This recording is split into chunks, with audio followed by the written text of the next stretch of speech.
Olá, seja bem-vindo a mais um vídeo especial. Estamos dando início a uma semana maravilhosa de estudos da Palavra de Deus, uma semana de oração, uma semana de reavivamento espiritual. Estaremos aqui orando, intercedendo por todos os pedidos que serão colocados aqui na área dos comentários. E eu peço também para que você reserve um tempinho para abrir a seção dos comentários, ler os pedidos, interceder pelos outros. Isto é muito e muito bom. Queridos, Jesus está às portas e Ele quer voltar a encontrar um povo preparado para o grande encontro. Sim? E nós só podemos estar preparados não simplesmente acompanhando os eventos finais, mudando-se para o campo, deixando de ver televisão. Nós precisamos de um encontro especial com o Senhor, de uma mudança de caráter. Nós precisamos de permitir que o Senhor transforme a nossa vida. E eu aproveito. Nesta semana, por favor, querido irmão, dobre o seu joelho e diga: Senhor, eu estou aqui. Eu me entrego por inteiro. Não quero mais ser o mesmo. Eu quero deixar que o Senhor molde a minha vida. Essa é a sua vontade. Portanto, abraça essa semana e vamos juntos, que eu tenho certeza que vai valer a pena. Vamos orar? Senhor, obrigado por teu amor infinito. Há muitos que desejariam estar aqui, mas infelizmente a morte os levou.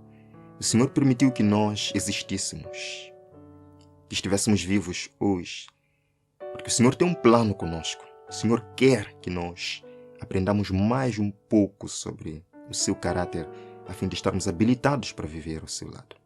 Seja conosco, Senhor, no estudo da sua palavra agora. Em nome de Jesus. Amém. O nosso tema para hoje é bem interessante. Iremos falar sobre a dinâmica da salvação, o processo de salvação. Nós lemos o primeiro texto que encontramos no livro na segunda carta a Timóteo, capítulo 1, verso 8 e 9. Leiam comigo, irmãos. Portanto, não te envergonhes do testemunho de nosso Senhor, nem de mim, que sou prisioneiro seu. Antes participa das aflições do Evangelho, segundo o poder de Deus. Verso 9. Deus que fez o que é por nós? Que nos salvou e chamou com uma santa vocação. Amém? Você foi chamado para uma santa vocação. Você foi chamado por Deus. Deus conhece o seu nome. Deus conhece suas aflições, conhece seus planos, seus projetos. Deus o conhece e Ele o chamou. Você é embaixador do reino de Cristo. Mas aqui neste verso, nós vemos o uso do verbo salvar no pretérito perfeito. Deus nos salvou. A salvação aqui aparece como que estando no passado. Mas agora, nós encontramos um outro verso em que o próprio Paulo escreve apresentando a salvação com o verbo do presente, ou com o verbo no presente. Vejam só. Lemos juntos. Porque a palavra da cruz é loucura para os que perecem, mas para nós, que somos salvos, é o poder de Deus. É verdade. A palavra da salvação é loucura para aqueles que perecem. Eu, quando estava aí no ensino médio, 11ª classe aqui em Moçambique, eu tinha um professor de filosofia. E ele certa vez chegou na turma e disse: Deus não existe. Toda a turma ficou assim, sem entender. O que o professor está querendo dizer com isto? Deus não existe. Realmente, a palavra da salvação é loucura para os homens. Mas para nós que somos salvos, é o poder de Deus. Paulo agora usa o verbo salvar no presente, para nós que somos salvos. A pergunta é: será que Paulo está se contradizendo? Porque no primeiro verso que nós lemos, ele diz que, vejam só, ele diz que Deus nos salvou no passado. Mas agora ele diz que nós somos salvos. Estamos sendo salvos. Ou já fomos salvos no passado, ou estamos sendo salvos no presente. Como entender isto? Agora eu quero acrescentar um pouco mais de problema nesta equação. Vejam aqui.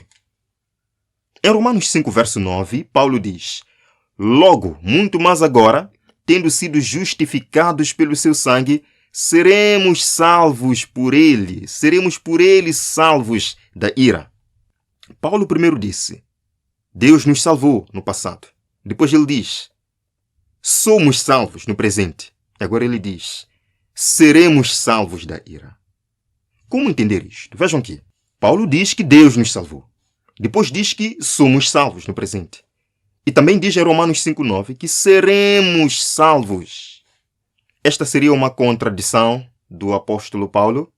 Não, esta não se trata de uma contradição. É que Paulo entendia que não existe uma vez salvo, salvo para sempre. Não. Existe uma dinâmica no processo de salvação que nós precisamos entender. Paulo, na verdade, está falando de 3 passos para a salvação. Queridos, vamos quebrar essa ideia de que se eu fui batizado, a minha salvação está garantida. Não. Existe um processo que a gente precisa seguir para a salvação completa em Jesus. Vejam aqui. A primeira fase da salvação em Cristo chama-se justificação, que é nada mais e nada menos que a salvação no passado. É por isso que Paulo diz que Deus nos salvou. A segunda fase é a santificação, é a salvação no presente. E a terceira fase é a glorificação, a salvação no futuro, a salvação eterna em Jesus Cristo. Portanto, justificação, somos salvos da pena do pecado. Qual é a pena do pecado? Na santificação, somos salvos do poder do pecado. Queridos, qual é o poder do pecado? E na glorificação, somos salvos da presença do pecado. Do pecado que nos assedia, das tentações que nos assediam. Vejam então. Justificação, que é a salvação da pena do pecado. Romanos 6, verso 23 diz, porque o salário do pecado é a morte. Qual é a pena do pecado? É a morte. Eu mereço a morte. Você merece a morte. Todos nós somos como trapo de imundícia. Não merecemos nada. Não merecemos salvação. Se em algum momento, querido irmão, você chegar e se apresentar diante de Deus, apresentando então as tuas obras como um merecimento para a salvação, você está num estado terrível. Porque não existe nada que nós possamos apresentar diante de Deus como algo para merecer salvação. A salvação foi garantida pela obra de Cristo. Ele nos justificou. Vejam aqui. O dom gratuito de Deus é a vida eterna em Cristo Jesus. Mas nós merecemos a morte, pois é o salário do pecado. Então, santificação, que é a segunda fase, é a salvação do poder do pecado. É aí que muitas pessoas se perdem. É aí que até muitas teorias teológicas surgem. Uma vez salvo, salvo para sempre. Isto é perigoso. Depois de sermos justificados por Cristo na cruz, as coisas não terminam por aí. Vem a santificação. João diz para nós, se dissermos que não pecamos no presente, estamos mentindo. E o próprio Paulo diz, porque não faço o bem que quero, mas o mal que não quero é esse que eu faço. Ora, se eu faço o que não quero, já não sou eu quem faz, mas o pecado que habita em mim. Portanto, Cristo sim nos salvou da pena do pecado. Quando nós aceitamos a Cristo como nosso Salvador, Ele nos liberta da pena do pecado que é a morte. Mas isto não para por aqui. Nós precisamos entrar na segunda fase, que é a santificação, que é a salvação do poder do pecado. O pecado que habita em nós. É por isso que Paulo diz, existe um pecado que habita em mim e eu preciso vencer esse pecado em nome de Jesus. Paulo diz também, mas graças a Deus que nos dá o quê? A vitória. A vitória por nosso Senhor Jesus Cristo. Justificação, salvação da pena do pecado. Santificação, salvação do poder do pecado. É na santificação que pela graça de Jesus, sim, como diz Paulo, por meio de Jesus Cristo, temos que deixar tudo que nos separa de Deus. Temos que deixar tudo aquilo que nos separa do amor de Deus, que nos leva ao pecado. Temos que deixar na santificação a pornografia, temos que deixar na santificação a fofoca, temos que deixar na santificação o adultério, a fornicação, temos que deixar na santificação não por nossa força, mas por meio de Jesus Cristo. Filipenses 1, verso 6. Tendo por certo isto mesmo, que aquele que em vós começou a boa obra. Qual foi a boa obra que Jesus começou em nós? Justificação. Ele nos salvou da condenação. da pena do pecado. E ele começou esta boa obra, ele mesmo terminará, aperfeiçoará até o dia de Jesus Cristo. Ou seja, queridos, até a volta de Jesus Cristo, ele mesmo, Jesus, tem que fazer um trabalho em nós. Tem que nos aperfeiçoar. Isto chama-se santificação. É a segunda fase. Vejam agora. Glorificação é a salvação da presença do pecado. Em Hebreus 12, verso 14, Paulo diz: segui a paz com todos. E o quê? E a santificação, sem a qual ninguém verá o Senhor. É possível ver o Senhor sem santificação? É possível ver o Senhor sem vencer os defeitos de caráter? É possível ver a face de Jesus, ver a face do Pai, habitar com os anjos celestiais sem vencer os defeitos de caráter? Parem para pensar, irmãos. O que seria de uma pessoa que ama masturbação? Ser levada de repente ao céu, na companhia dos anjos, na companhia dos seres celestiais. E ele apreciar lá ou ver mulheres lindas, salvas por Jesus, vestidas de branco, não iria cobiçá-las? Não cometeria pecado, adultério espiritual na Nova Jerusalém? Queridos, não se trata aqui de perfeccionismo. Não existe perfeccionismo. Trata-se sim de permitir que Jesus transforme seu caráter, que você vença o pecado, que você vença as tentações em sua vida e você viva uma vida de santificação. É isto que Jesus quer, pelo poder dele, que a gente consiga atingir. Vemos aqui, irmãos. Mas a nossa cidadania está nos céus, de onde também esperamos o Salvador, o Senhor Jesus Cristo, que transformará o nosso corpo abatido. Então vejam que na santificação nós somos salvos do poder do pecado, mas não somos salvos da presença do pecado. As tentações existem. Satanás anda em derredor como leão que ruge, buscando alguém para tragar. Sentimos tentações, sentimos fraquezas espirituais, mas podemos, em nome de Jesus. Jesus pode, se nós permitirmos, aperfeiçoar sua obra em nós e nos tornar o quê? Santos nele. Então, na glorificação, Cristo vai transformar esse nosso corpo abatido, este nosso corpo que sofre tentações, este nosso corpo de humilhação, de morte, em um corpo glorioso. Seremos libertos da presença do pecado. Deu para perceber? Então nós vemos que a própria divindade está envolvida neste plano da salvação, está envolvida nesta dinâmica de salvação. Na justificação, o Filho fez por nós. Jesus morreu em nosso lugar, abrindo a porta para que, se confiarmos nele, entregando nossa vida a ele, sermos o quê? Justificados, libertos da pena do pecado que é a morte. Agora, na santificação, é o Espírito que faz em nós. Jesus disse: eu vou, mas enviarei outro Consolador, Paracletos em grego, outro, da mesma natureza que Cristo. É uma pessoa, é um ser que virá. Aliás, o Espírito Santo não é consolo, não é uma força, uma nuvem por aí que vem para... Ele é o Consolador. É um ser que repreende, que escolhe, que delibera, que guia a sua igreja. O Consolador, o Espírito Santo, faria esse trabalho de santificação em nossa vida. E a glorificação é o Pai que fará em nós.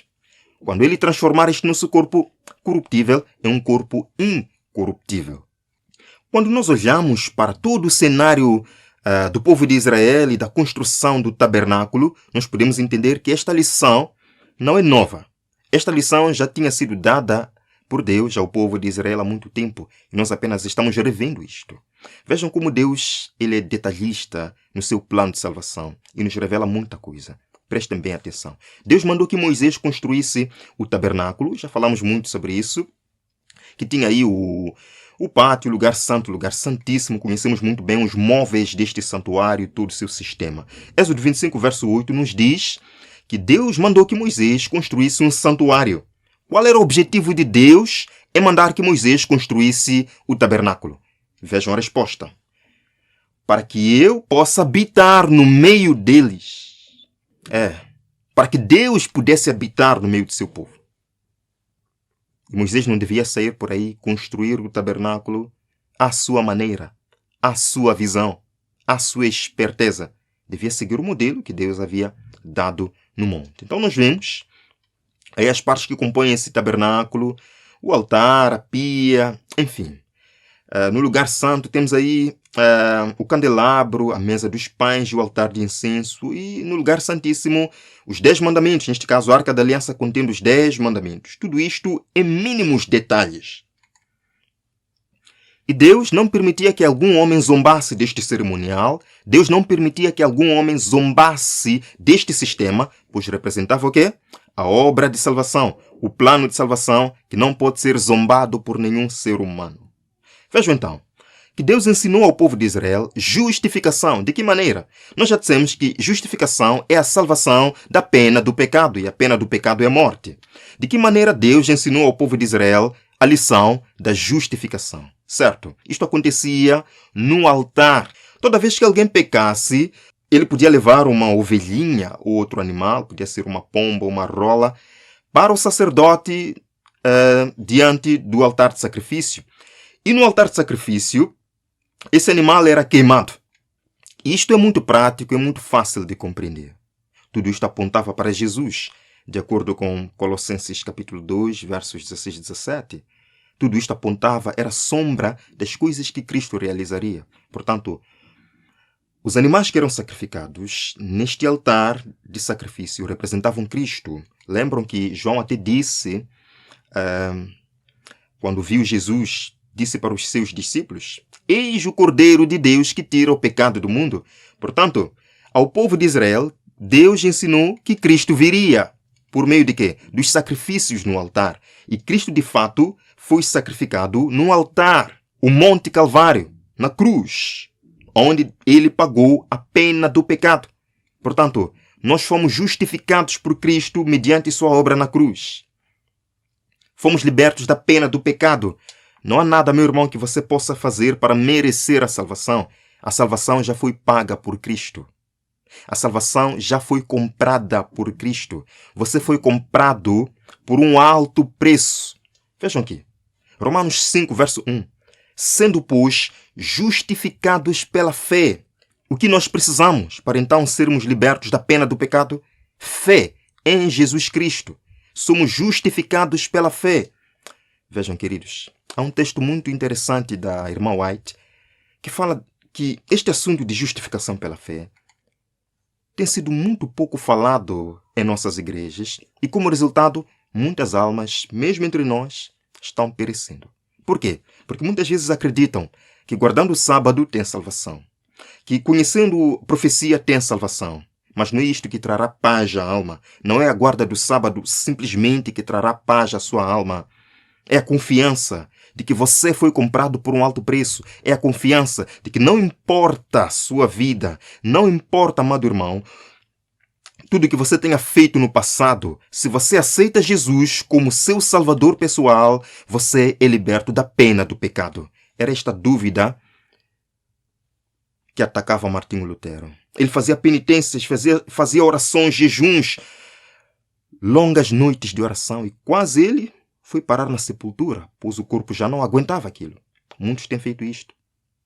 Muitos têm se torturado psicologicamente porque não creem que estão salvos. Queridos, nós estamos salvos se cremos que Jesus é o nosso Redentor. Vejam aqui. Isso, porém, eu sei que nossas igrejas estão perecendo por falta de quê? Do ensino sobre o assunto da justificação pela fé em Cristo e verdades semelhantes. Há justificação para si, há perdão para si, há esperança para si. Não há necessidade de longas orações, de penitências, de tortura corporal para obter salvação. Cristo já pagou o preço do pecado. Já pagou, através de sua morte, já pagou o preço da sua redenção. Anime-se, levante-se, cante, pois Deus já pagou tudo por si. Vejam, como eu disse que não há nada que nós possamos fazer para merecer a salvação. O próprio livro de Isaías deixa isto bem claro. Mas todos nós somos como o quê? O imundo. Todas as nossas justiças são como trapo de imundícia. Esquece, querido irmão. Esquece essa ideia de que você tem que fazer alguma coisa para merecer vida. A vida é dada por aquilo que Cristo fez. E você tem que confiar naquilo que Cristo fez. Lemos. Se vos entregardes a Cristo e o aceitardes como vosso Salvador, sereis, por pecaminosa que tenha sido a vossa vida, considerados justos por sua causa. Amém? O caráter de Cristo substituirá o vosso caráter e sereis aceito diante de Deus exatamente como se não houvesses pecado. Amém? Esta é uma boa nova para todos nós. Seremos aceitos por meio da obra de Cristo, como se nunca houvéssemos pecado. Mas isto só vai experimentar aquele que confia em Jesus, aquele que crê realmente no seu Salvador. Romanos 3, verso 28. Concluímos, pois, que o homem é justificado pela fé, sem as obras da lei. Nós lemos no comentário, as obras da lei não podem expiar pecados passados. Guardar o sábado, não adulterar, não adorar outros deuses, não cobiçar a coisa do próximo, isto é tudo muito bom, mas não vai expiar os teus pecados. Não é a lei que subiu à cruz para morrer em seu lugar. Foi Cristo que subiu à cruz e morreu em seu lugar. Foi Ele quem pagou o preço da transgressão da lei. A lei é o espelho que mostra os nossos defeitos. Não é a lei que nos cura desses defeitos. Ela só pode ser recebida, neste caso a justificação, só pode ser recebida pela fé no sacrifício expiatório de Cristo. Logo, neste sentido, as obras da lei nada têm a ver com a justificação. Eu espero que isto fique bem claro. Não está se dizendo que as obras da lei não são importantes, pois o próprio Paulo diz que a lei é santa, justa e boa. Deixa um pouco a lei de lado. Agora não estamos falando de lei. Estamos falando de justificação. Salvação da pena do pecado. Quem que te salva da pena do pecado? Não é a lei. É aquele que morreu na cruz por si. É disto que se trata agora. Ser justificado sem obras significa ser justificado sem que haja qualquer mérito de nossa parte na justificação. Eu pergunto, o ladrão da cruz ao lado de Cristo merecia alguma coisa para Jesus dizer: te garanto hoje que estarás comigo no paraíso? Não. Ele passou a vida roubando. Ele estava na cruz porque era ladrão e ele sabia disto. Mas ele foi justificado. Ele não guardou o sábado. Ele não foi batizado a propósito. Mas Cristo garantiu naquele momento: estarás comigo no paraíso. Isto que significa justificação pela fé. É isto que nós precisamos entender, queridos irmãos. Que não importa os nossos fracassos, não importa o nosso pecado passado, se nós cremos que Jesus morreu por nós, que Ele é o único sacrifício expiatório por nós, nós podemos ter a certeza de salvação. Mas como eu disse, o caminho é longo, porque depois da justificação, se nós desanimarmos, não entrarmos na senda de santificação, podemos perder mesmo assim a vida eterna. É por isso que nós temos que olhar isto num contexto todo. Muitos dizem, Jesus já me salvou na cruz, eu posso viver do jeito que quero. Não é bem assim. Existe um processo que a gente precisa seguir. E neste processo, Cristo deve ser o centro e não nós. Que Deus abençoe sua vida, querido irmão. Este vai ser um momento de oração, um momento de dedicação. Eu peço, irmão, para que neste momento você, se puder se ajoelhar. Eu não tenho como aqui, estou diante das câmeras, não tenho como fazer isto. Mas em meu coração estou de joelhos. Diga: Senhor, por favor, eu me entrego completamente em suas mãos. Senhor, salva-me. Senhor, complete o meu coração. Tire de mim, Senhor, o orgulho próprio. Tire de mim, Senhor, a ideia de que eu posso fazer alguma coisa para merecer a salvação, pois a salvação é uma obra exclusivamente sua. É o Senhor quem opera em mim a salvação. Eu me entrego por inteiro e deixo-me à sua disposição. O Senhor é o oleiro e eu sou o vaso. Molde-me à sua semelhança. Eu quero estar preparado para o seu encontro. Dobre seu joelho, querido irmão, se puder. e vamos orar. Eu vou deixar uns minutos para que você se concentre, para que você busque individualmente ao Senhor. E no final, eu vou fazer uma breve oração de encerramento.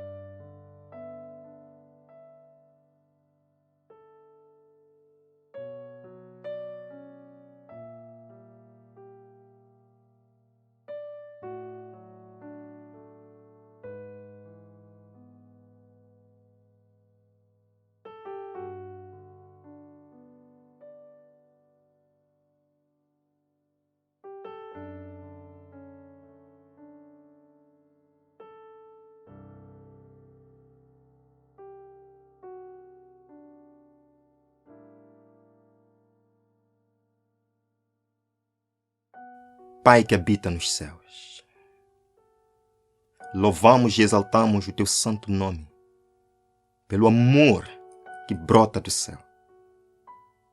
Por não podermos compreender a magnitude desse amor que nos salva mesmo sem merecer. Carregamos, Senhor, fardos de pecado e muitas vezes temos dúvida: seremos salvos? Jesus nos perdoará? Mas nesta noite nós entendemos que Jesus já pagou o preço da nossa redenção e nós precisamos apenas crer. Senhor, é muito difícil crer, principalmente em coisas de graça, em coisas sem preço. É muito difícil, porque nós, seres humanos materialistas, temos a tendência, Senhor, de pagar por alguma coisa de valor. E a salvação é de tanto valor que nós somos tentados a querer pagar. Mas o Senhor diz que é de graça. Por isso que nós não acreditamos tanto. Senhor, neste momento pedimos que o Senhor afaste de nós a dúvida e nos ajude a confiar em Jesus Cristo, confiando nos méritos de Jesus, na obra de Jesus Cristo no céu. Temos esperança da vida eterna. Pai, oramos por todos os irmãos que estão deixando agora seus pedidos de oração. Muitos pedem por restauração espiritual. Muitos pedem por desafios familiares. Muitos pedem por filhos que estão desgarados, longe dos braços do Senhor. Outros pedem, Senhor, por emprego, por trabalho. Outros por mudança para o campo. O Senhor conhece. Que neste momento Jesus possa atender os pedidos dos teus filhos. E que haja, Senhor, depois desta oração, uma certeza que brota em nosso coração de que o Senhor atendeu aos nossos pedidos. Não por qualquer merecimento, mas porque nós confiamos no seu amor. Abençoa-nos, Pai. Até o próximo encontro. Em nome de Jesus. Amém. Continue deixando seus pedidos de oração e continue lendo e intercedendo por outros. Amanhã, irmãos, nós voltaremos. Teremos uma atualização profética, se Deus permitir, e depois teremos mais um encontro noturno para o estudo da Palavra de Deus nesta nossa semana de reavivamento espiritual e de comunhão com o Senhor. Até lá.